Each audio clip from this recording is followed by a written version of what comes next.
예수님의 부활이 여러분의 부활인 것을 믿습니까? 여러분의 부활일 것을 믿습니까? 예. 두 개 다 믿습니까? 둘 중에 하나만 믿습니까?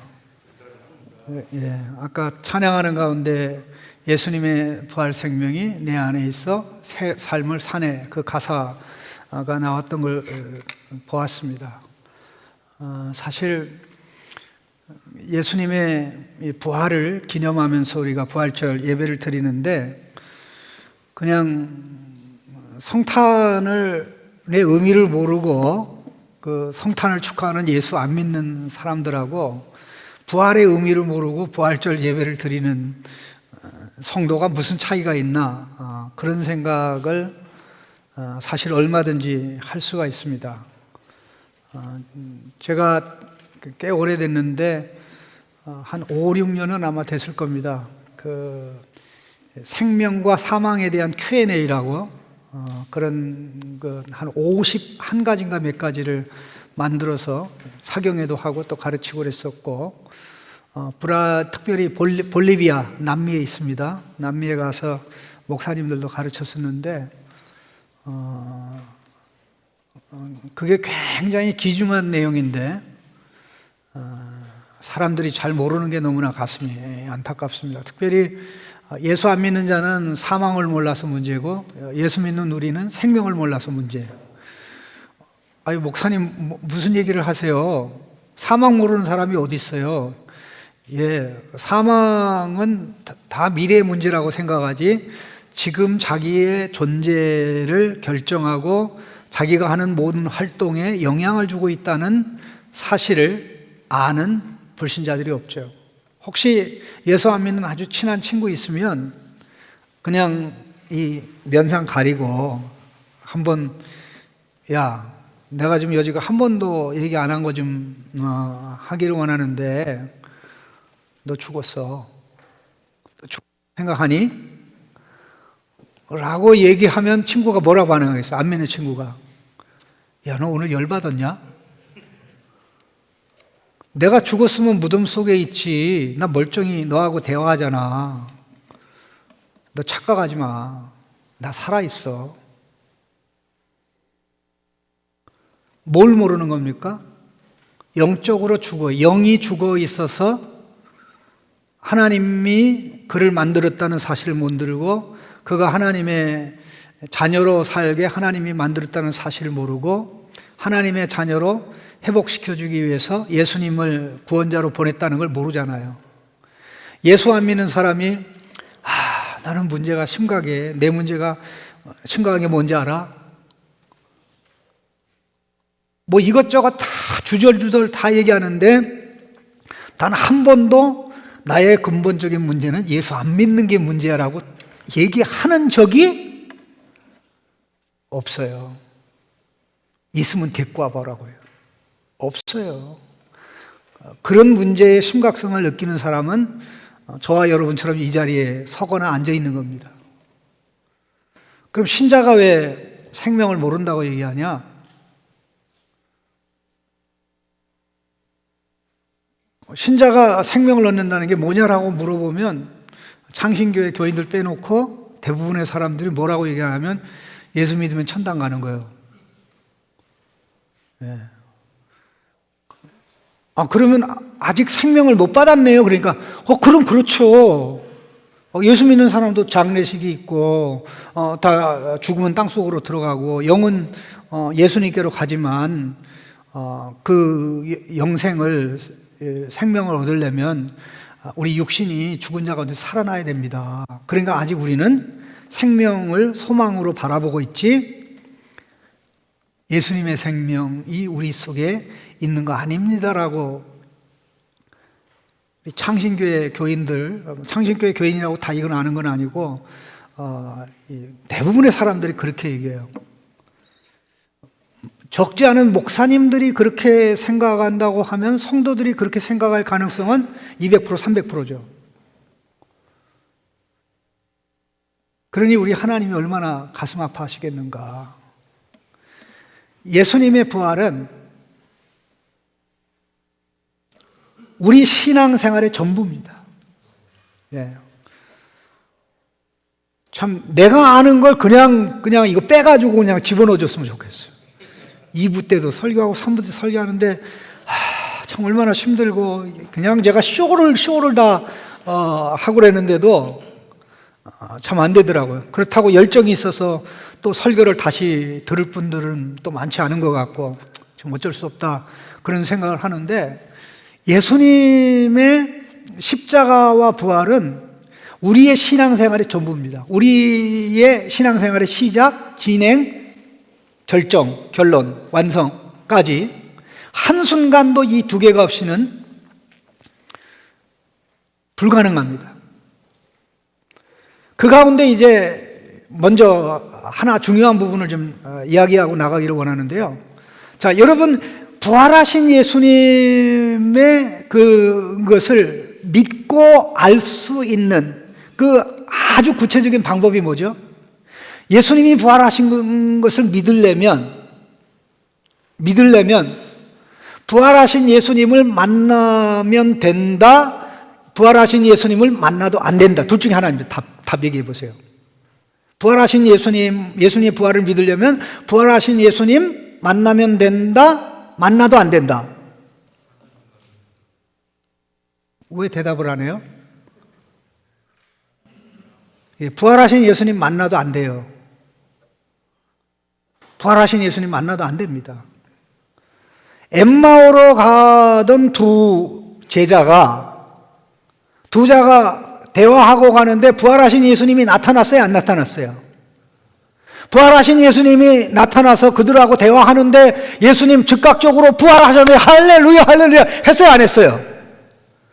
이상한 사람 있네. 최근에 비참한 일이 예루살렘에 있었는데 당신은 그거 모르세요? 부활하신 예수님이 나타나도요, 부활 믿을 수가 없어요. 예수님의 부활을 믿고 받아들이는 열쇠가 딱 하나 있는데, 십자가를 바로 이해하는 겁니다. 예수님의 십자가를 보는 눈이 삐딱하면 부활을 삐딱하게 받아들일 수밖에 없고요. 예수님의 그 십자가를 보는 눈이 바로 되면 부활을 바로 인식하고 받아들일 수 있죠. 예수님의 십자가가 실패이면 그 십자가라는 대실패에서 부활이라는 영광이 올 수 있다, 없다? 없죠. 예수님이 고난에 대해서 예언할 때 항상 고난만 얘기했습니까? 결론으로 부활을 얘기했습니까? 결론으로 부활을 얘기했잖아요. 예루살렘에 올라가 고난받고 죽임을 당하고 제3일에 살아나야 하리니 있으니까 예수님의 고난 예언의 결론은 뭐다? 부활이잖아요. 그런데 이 나쁜 놈의 새끼들이 예수님 잡아 죽여가지고 이스라엘 백성의 구원이 걸렸는데 당신은 그것도 모릅니까? 부활하신 예수님한테 그 얘기를 한 거예요. 그때 예수님이 어떻게 했고요? 나 봐, 내가 살아났잖아. 여기 상처 좀 봐. 그렇게 안 했어요. 성경에 그리스도가 고난받고 제3일에 영광에 들어가야 되리라고 예언하지 않았냐? 십자가는 실패가 아니야. 구원을 이루는 유일한 길이야.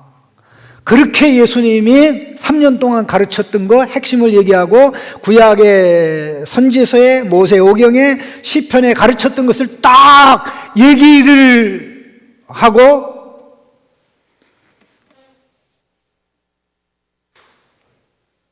거의 마지막 결론으로 떡 사건에 대해서 얘기하니까 낯선 사람인 척하는 그 예수님이 낯선 사람인 척하는 이분이 부활하신 예수님이라는 걸 알아본 거예요. 십자가를 보는 눈이 열려야 부활을 보는 눈이 열립니다. 그럼 부활의 의미를 이해하게 되면 역으로 십자가가 얼마나 위대한지 깨닫고 있는. 그래서 여기서 왔다 갔다 싶다 이렇게 합니다. 이 둘 사이에 진행되는 것이 저와 여러분의 신자의 삶입니다. 그러니까 우리가 마지막 날에 예수님의 부활 생명으로 우리의 육신이 살아날 것이다 라고 생각하면 부활은 미래죠. 그리고 그 부활은 지금 현재의 나와는 관계가 없죠. 시험 성적으로 얘기하면 33.3333333333입니다. 하나님께서 우리에게 이 예수님의 이 부활의 생명을 주시는 그 단계가 있는데, 예수님은 단번에 부활하시잖아요. 우리 화면 좀 보시죠. 예수님은 단번에 부활하시는데 우리는 그 부활의 혜택을 3단계로 받아요. 간단히 얘기하면 사람이 태어나서 성장하여 성인이 되는 거하고 똑같다고 보면 됩니다. 한번 따라 합시다. 구원은 물건이 아니라 생명을 우리에게 주셔서 그 생명으로 자라가 예수님처럼 되게 하는 게 구원입니다. 네? 천당 가는 것은 그런 구원을 입는 자들이 당연히 가는 것이고,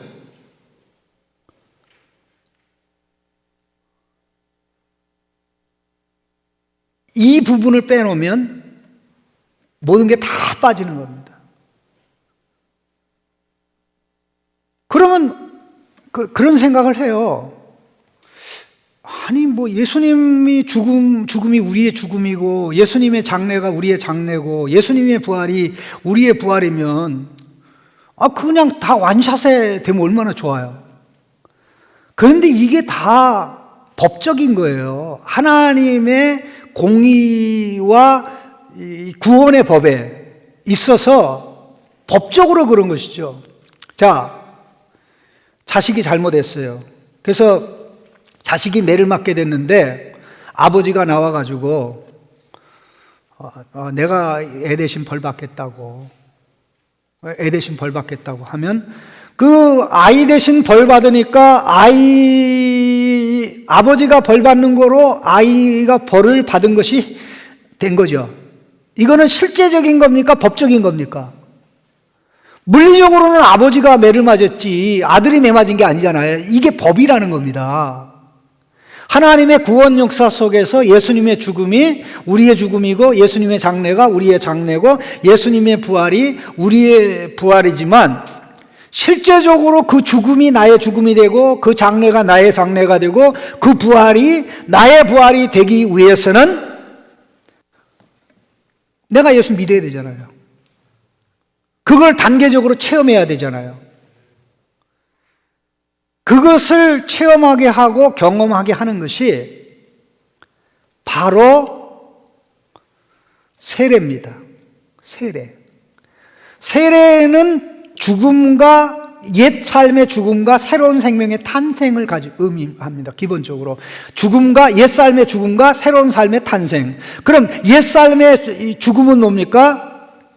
죄와 정죄와 사망으로 특징 지어주는 타락한 인간의 모습이죠. 그러면 새로운 생명의 탄생이라는 것은 예수 생명의 탄생이죠. 예수 생명이 우리 안에 시작되는 것이죠.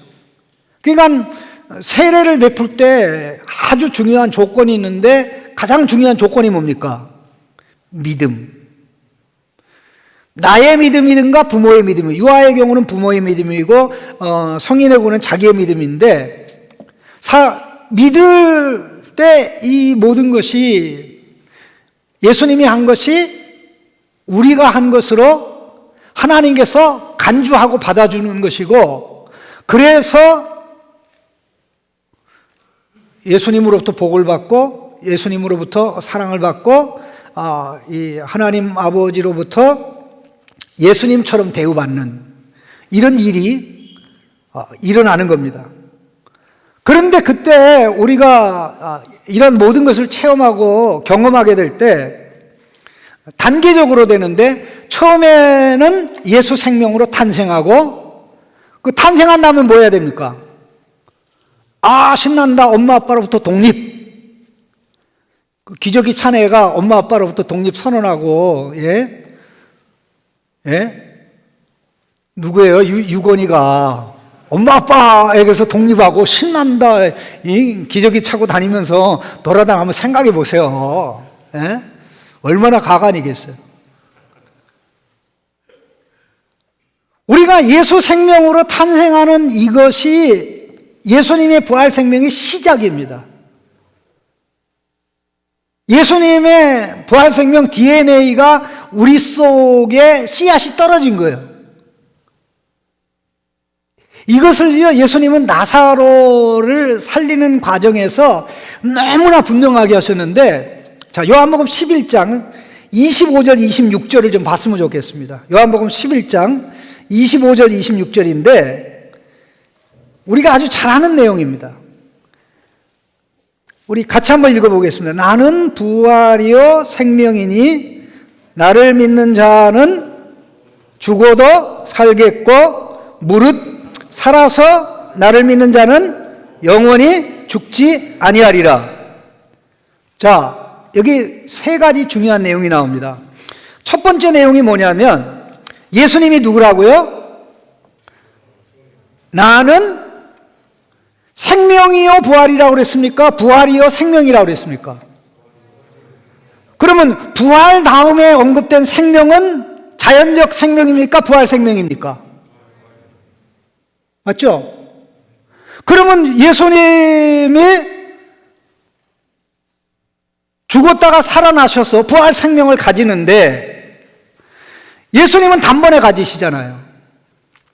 그런데 예수님이 이 부활 생명을 가짐으로부터 문제가 생겼어요. 그 문제가 뭐냐면, 예수님이 제자들과 이 부활 생명을 가지지 못한 예수님처럼 완전히 부활 생명, 몸에도 가지고 영에도 100% 완전히 전인격적으로 가진 예수님이 그것을 가지지 못한 제자들하고 함께 살 수가 없어요. 함께 살 수가 없어요. 왜냐하면 예수님은 부활의 생명을 완전히 가졌기 때문에 결국 하나님께로 가셔야 되는 거예요. 그러면 우리가 예수님처럼 바로 부활 생명을 100% 가지게 되면 어떻게 됩니까? 예수 믿으면서 바로 승천하는 거예요. 예? 그러면 좋죠. 그러면 좋죠. 뭐 안 볼 거 안 보고, 미운 거 안 보고, 속상한 거 안 보고, 뭐 좋은데, 그럼 복음은 어떻게 됩니까? 복음은 누가 전합니까?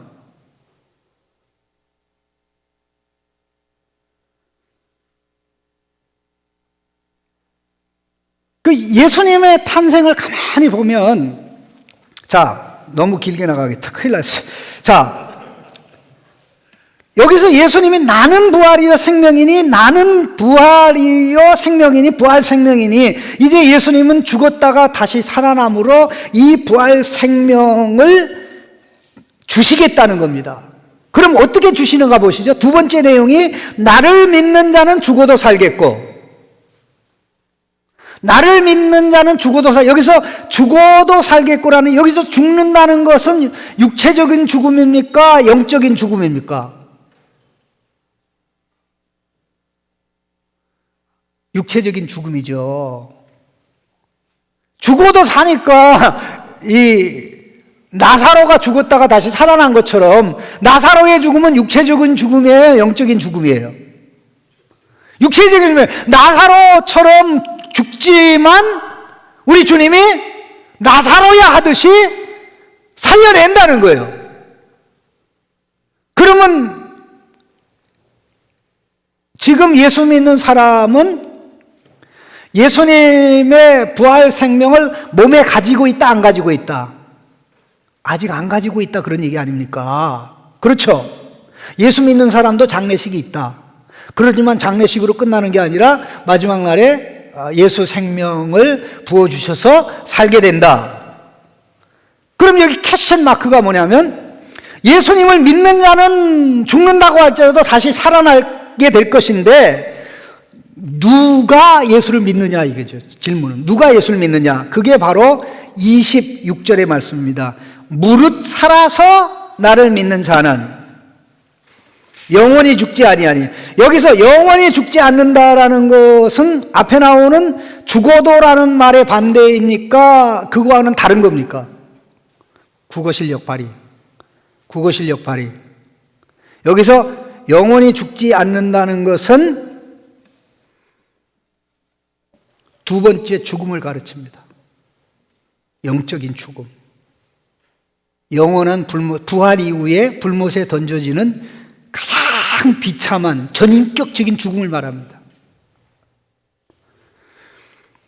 그러면 이 앞에 나오는 단어, 살아서 나를 믿는 자는, 이게 무슨 뜻일까요? 살아서 나를 믿는 자는, 그러면 살아서 나를 믿는 자의 반대가 뭐예요? 죽어서 나를 믿는 자가 반대겠죠? 그럼 가만히 생각해 보세요. 죽어서 나를 그러면 죽은 사람이 지옥 가가지고 고통스러우니까 예수 믿을 수 있나요?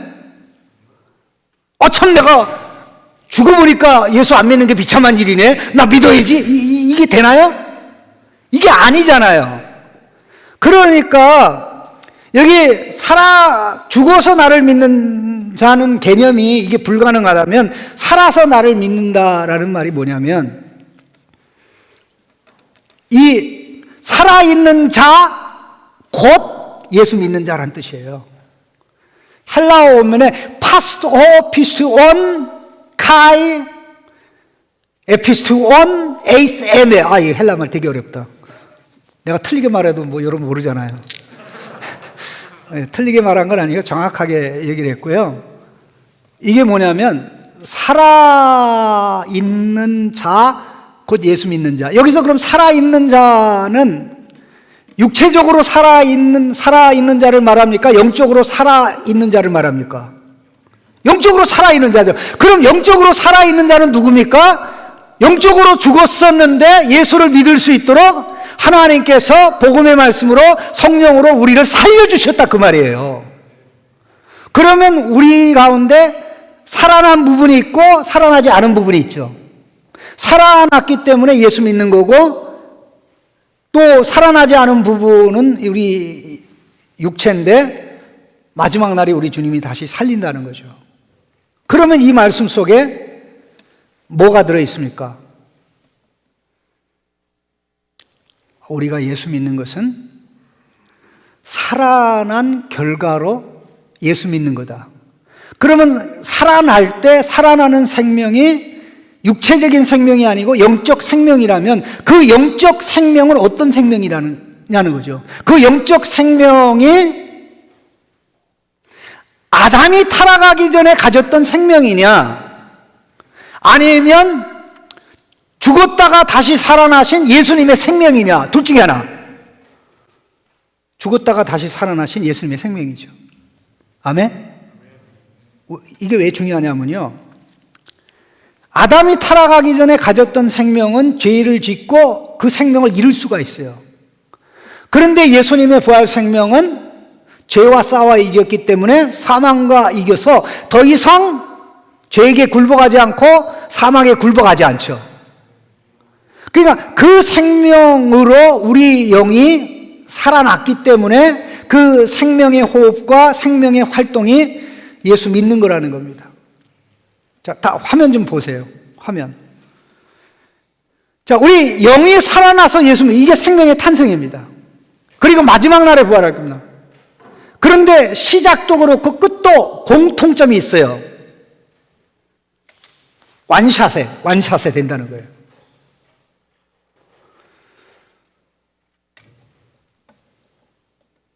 여러분 태어날 때 무슨 노력을 했습니까? 엄마 뱃속에서 나오냐고 정말 이 좁은 문으로 들어가는 심정으로 나오려고 애 낳았습니까? 아니지. 여러분 기억도 없습니다. 다 엄마가 한 거예요. 여러분 수동적이에요. 마지막 날의 부활도 수동적이죠. 그냥 완샷에 착. 그런데 태어나고 난 다음에는 우리가 수동적으로 삽니까? 능동적으로 삽니까? 우리 아이들이 수동적으로 삽니까? 능동적으로 삽니까? 능동적으로 사죠. 엄마가 밥 먹으라고 그러면 엄마 먹여주세요. 공부하라면 엄마가 공부 시켜주세요. 이렇게 합니까? 하라고 그러면 제가 알아서 하겠습니다. 제가 알아서 먹겠습니다. 이런 식으로 능동적으로 살아가듯이 우리가 살아가는 게 예수 생명이 호흡하고 활동하는 것입니다. 자, 이제 이 중요한 부분이 뭐냐면 이 각 지체의 기능과 활동이 변화되는 게 예수 생명으로 살고 예수님의 십자가로 죽는 것인데, 이걸 쉽게 얘기하면 엄마, 아빠의 모습을 본받아 엄마, 아빠가 바르게 행하는 것처럼 바르게 행하고 바르게 말하고 바르게 관계를 맺고 살아가는 것입니다. 그런데 이 과정에 죄에 대해서는 죽는 게 있고 의에 대해서 사는 게 있어요. 죄에 대해서는 no, 하나님께 대해서 yes. 죄에 대해서 no, 하나님께 대해서 yes. 죄의 집에 no, 하나님의 집에 yes. 은혜의 집에 yes, 죄의 집에 no. 다음 화면 보세요.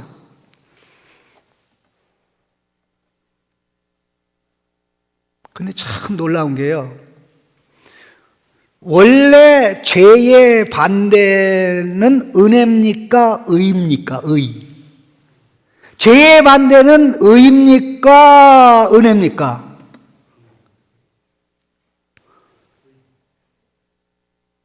국어 우리 물론 국어 선생님이 주제 파악을 못하는 경우도 있지만 죄의 반대는 의입니다. 그런데 죄의 지배를 거부하고 의의 지배를 받으라고 안 했다는 걸 기억하세요. 만일 의의 지배를 받아야 되는 것은 내가 지배를 받아서 의를 이루는 거죠. 그런데 은혜가 지배하고 다스리면 내가 하는 것이 아니라 은혜가 나로 하여금 하게 하는 것이죠.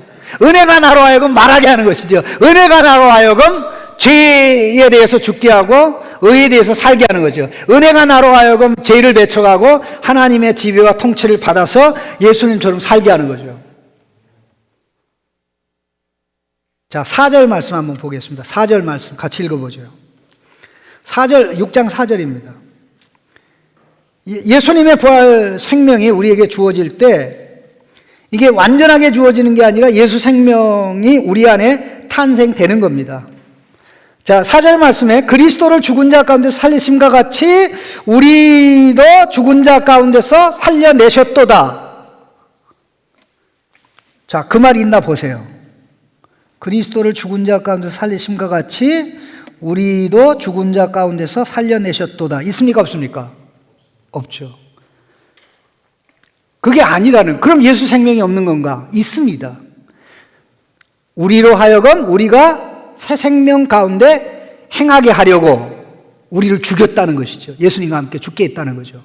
그럼 여기 새 생명이라는 단어가요, 정확한 뜻은 newness of life입니다. 뭐라고요?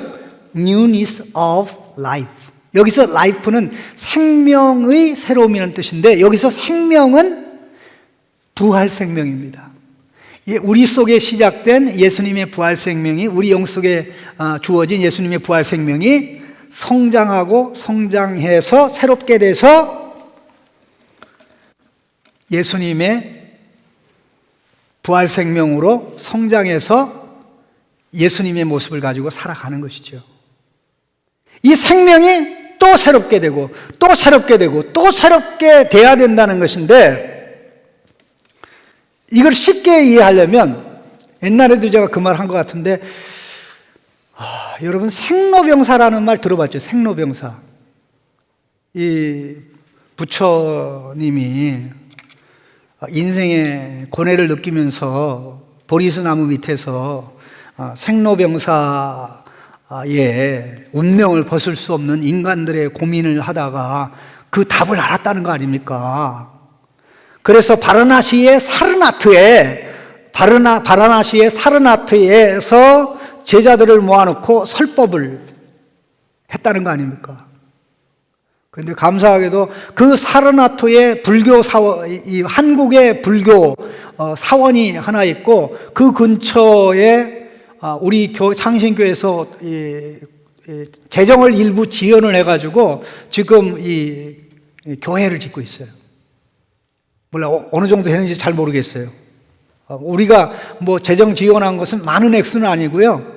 뭐 많은 부분 중에 작은 포션 정도 되는데 나중에 우리 청년들 갈 때 아마 가게 될 것 같은데 이 부처가 깨달았다는 게 생로병사라는 겁니다. 그게 태어나서 늙어서 병들어 죽는다. 이게 인간입니다. 이 문제를 해결하기 위해서 예수님이 오신 거죠. 그럼 예수님이 우리에게 생명 주셨으니까 자, 우리에게 주신 우리가 가지고 탄생한 예수님의 부활 생명은 노병사 늙어서 병들어 죽게 되는 일이 있습니까 없습니까? 그러면 예수님의 부활 생명이 생로병사의 병사 늙어 병들어 죽는 과정 대신 뭐가 있습니까? 성장하고 성장해서 마지막 날에 예수님처럼 완전히 영광스러운 부활의 몸을 가지게 된다. 이게 시작된 겁니다. 이게 시작된 거예요. 이 생명을 알아야 이 생명에 걸맞게 이 생명이 편안하게 우리가 살아갈 수 있는 거 아니겠습니까? 똑같이 예수 생명을 가졌는데 예수 생명을 주셔서 우리가 예수 생명으로 탄생하게 됐는데 이 엄청난 신비를 너무나 많이 모르고 있는데요. 자, 에베소 1장을 보시죠. 1장. 에베소 1장. 에베소 1장입니다. 에베소서 1장인데 1장 19절 20절을 같이 읽겠습니다. 1장 19절 20절에 예수님의 부활의 능력이 얼마나 예수님을 부활시킨 능력이 얼마나 위대한 능력인지 말씀을 하는데 여기 우리가 눈여겨서 봐야 될 게 있습니다. 같이 읽겠습니다. 그의 힘의 위력으로 역사하심을 따라 믿는 우리에게 베푸신 능력의 지극히 크심이 어떠한 것을 너희로 알게 하시기를 구하노라. 그의 능력이 그리스도 안에서 역사하사 죽은 자들 가운데서 다시 살리시고 하늘에서 자기의 오른편에 앉히사. 자, 얼마나 크고 위대한 능력이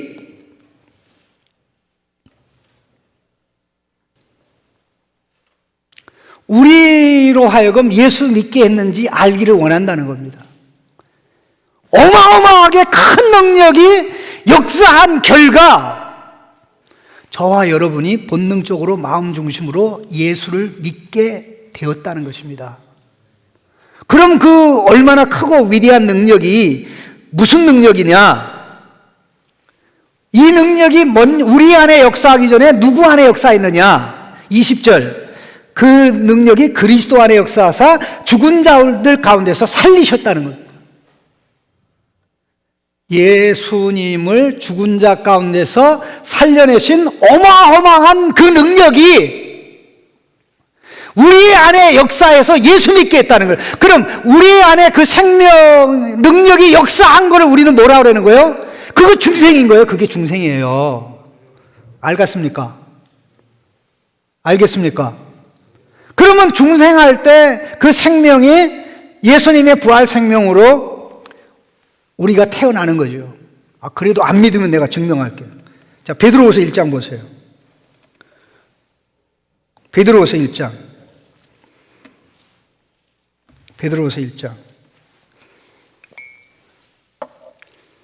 여러분들만이라도 제대로 깨달아가지고 많은 사람 가르쳐야 되니까. 자,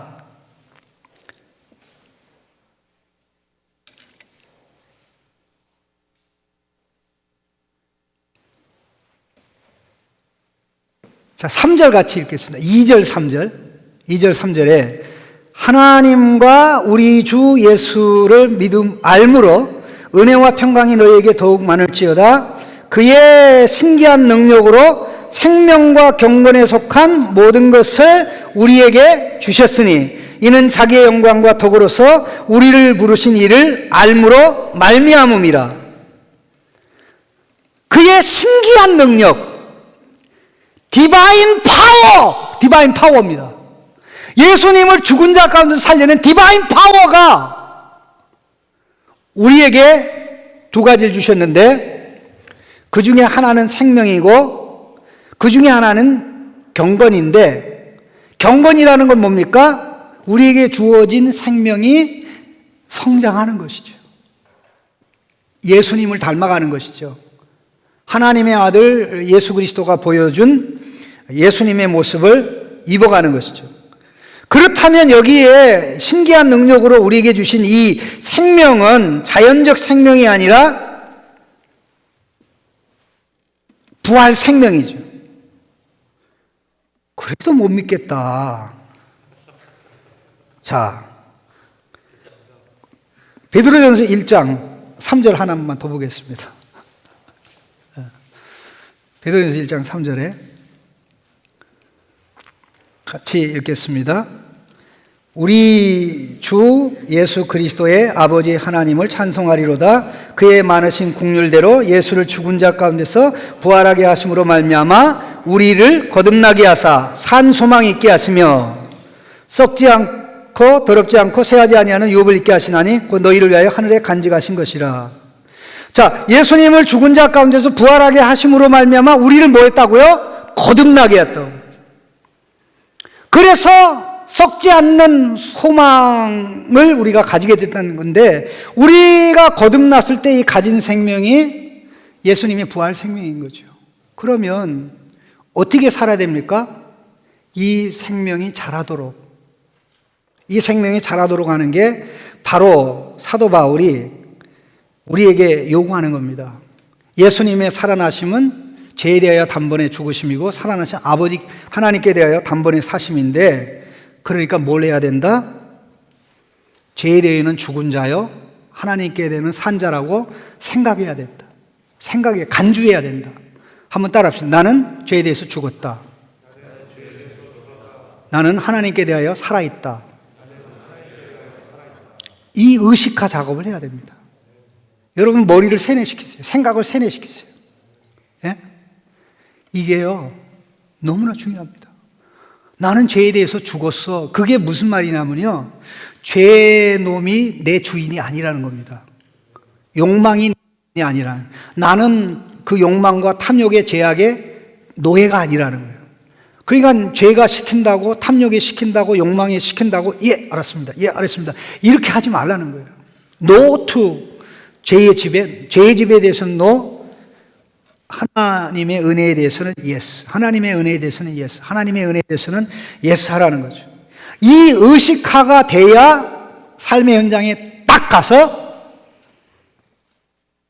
욕망이 나를 사로잡고 이끌어 가려고 그러면, 너 뭐야?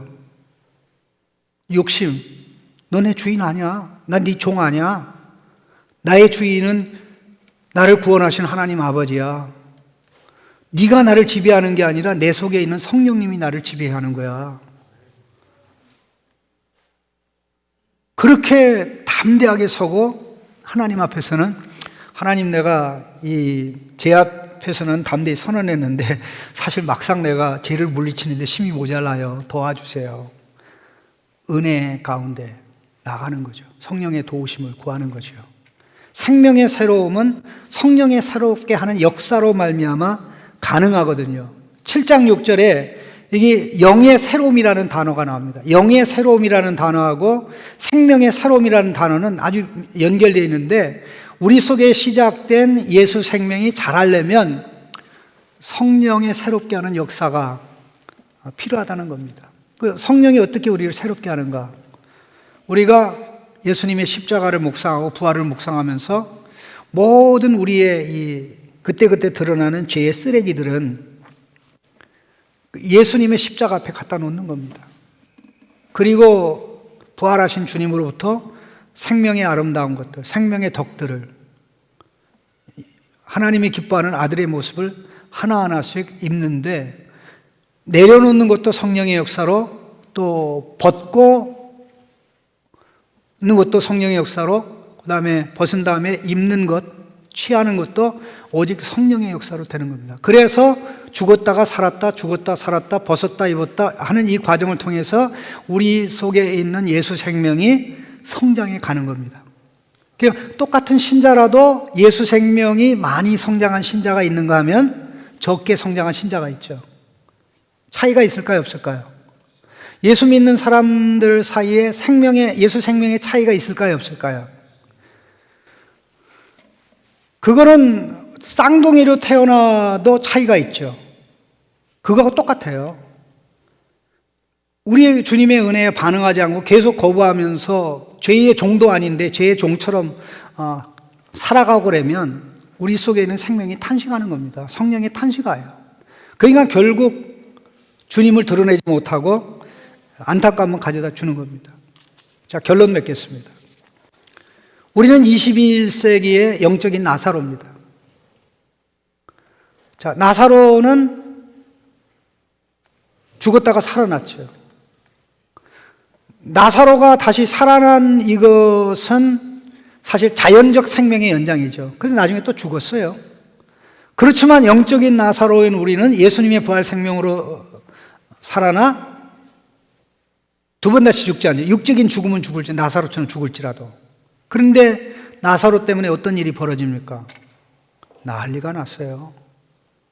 나사로 보고 싶어서. 근데 나사로가 예수님보다 더 인기가 있는 거 있죠. 예수님 만나러 왔는데 속을 보니까 예수님 만나러 온 게 아니라 나사로를 만나러 온 거예요. 왜? 재미나잖아요. 그 나사로 때문에 예수 믿는 사람이 많이 생겼는데, 예수 생명으로 우리가 살아갈 때, 예수님의 부활 생명으로 성장하고 살아갈 때 우리 주변의 사람들은 우리 안에서 예수님을 봅니다. 우리 안에서 생명을 봅니다. 아, 저 사람에게 생명이 있는데 내게는 없구나. 저 사람 때문이라도, 저 사람에게 있는 걸 보더라도 내가 예수를 믿어야 되겠구나. 이게 내 안에서 사망의 냄새가 나면 사람들이 예수 믿겠다고 하겠습니까? 도망가겠습니까? 도망가죠. 우리가 다른 건 잘 못해도 이 생명이 자라는데, 이런 생명이 없죠. 세상에 어디에도 아무리 누가 위대한 선물을 줘도 생명 자체를 줘서 그 생명의 예수님을 닮아가도록 그렇게 하는 위대한 선물은 없어요. 그 선물을 받은 자들이 저와 여러분이기 때문에 이 부활을 기념하고 축하하는 이것은 결국 나의 현재를 예수님의 부활 생명의 눈으로 보고 예수님의 부활 생명이 내 속에 주어져서 내가 지금 예수 믿고 있어. 나는 예수님으로 살고 예수님으로 죽어야 돼. 예수님을 입기 위해서 옛사람의 옷을 벗어야 돼. 성령님이 그렇게 인도하고 이끌어가는데, 성령님에게 사용할 수 있는 총알을 드려야 돼요. 예? 그 총알이 뭡니까? 하나님의 말씀과 기도예요. 하나님의 말씀으로 성령님이 우리를 중생시켰잖아요. 예수 생명을 가졌잖아요. 그 예수 생명은 호흡을 잘하려고 그러면 계속 말씀을 먹어야 되거든요. 또 말씀에 반응해서 기도를 해야 되거든요. 그러면 말씀을 받을 때 성령이 역사하고, 기도할 때 성령이 역사하고, 기도의 응답으로 성령이 역사해서 사망의 기운들은 줄어들고 생명의 기운이 더 많아지는 거죠. 예수님 닮은 모습은 더 많아지고 예수님과 다른 모습은 줄어드는 거죠. 그러니까 이렇게 살아가면 처음 예수 믿을 때보다 시간이 지나가면 예수 냄새가 더 난다. 그러니까 우리 창신교회 표어 중에 누가 만들었는지 모르지만 안 믿는 자 믿게, 믿는 자 예수 닮게. 이거 기가 막힌 거다. 우리가 이 전도를 하고 그러는데 우리가 꼭 기억을 해야 될 게 아니에요. 이 전도는 우체부 아저씨처럼 그 고객이 맡긴 물건을 배달해 주는 거하고 달라요. 배달해 주는 사람이 아무리 나쁘고 못되고 뭐 개판으로 살아도 우리는 관계하지 않죠. 그냥 물건만 배달해 주면 돼요. 맞죠? 예? 그 사람이 뭐 연애를 하든 뭐 여러 사람하고 살든 무슨 상관이야 말이지. 그냥 물건만, 내가 주문한 물건만 제대로 그때그때 배달해 주고 고장 안 나게 하면 됐지. 그쵸? 근데 복음 전도는 그게 아닙니다. 복음 전도는 그게 아니고요. 우리가 전하는 메시지의 중요한 부분이 예수님의 생명을 가지고 살아가는 우리 자신이에요. 우리가 그들에게 전달해야 될 메시지에 예수님의 생명으로 살아가는 우리가 들어있는 거예요. 그러니까 예수님 믿으면 정말 생명을 얻습니다. 이게 굉장히 추상적이에요. 이게 오리무중이에요. 그런데 나는 예수 믿어서 정말 내 삶에 실제적으로 이런 변화가 일어나고 있습니다. 이렇게 살아가고 있으니까는 이 추상적인 메시지가 나의 메시지를 증거하는 내가 메시지를 삶으로 보여주니까 이게 아주 그림이 탁 그려지는 거예요. 그래서 이게 잘 돼야 예수 안 믿겠다는 사람이 참 내가 너를 아는데 너 예수 믿기 전에 난장판이었어. 내가 알아. 너 예수 믿기 전에 정말 저놈 저 미래가 있나 그랬는데 너 어느 날 갑자기 교회 다니기 시작하더니 내가 맨날 얘가 뭐 변할까 그랬는데 오랜 세월이 보니까 너 진짜 달라졌네. 나도 너 때문에 예수 믿어야 된다는 고민을 하게 됐어. 이게 21세기의 영적인 나사로의 모습입니다. 저는 우리 청년들이, 우리 젊은 지체들이 예수님의 부활 생명의 삶을 날마다 살아가도록 도와주시고 역사해 주십시오. 죽어서 부활할 것을 기다리는 이 멍청한 크리스찬이 아니라, 우둔한 크리스찬이 아니라, 33점짜리 크리스찬이 아니라 날마다 순간마다 생활 속에서 누리는 100점짜리 부활의 능력으로 살아가는 우리 지체 되기를 주님의 이름으로 축복합니다. 기도하겠습니다.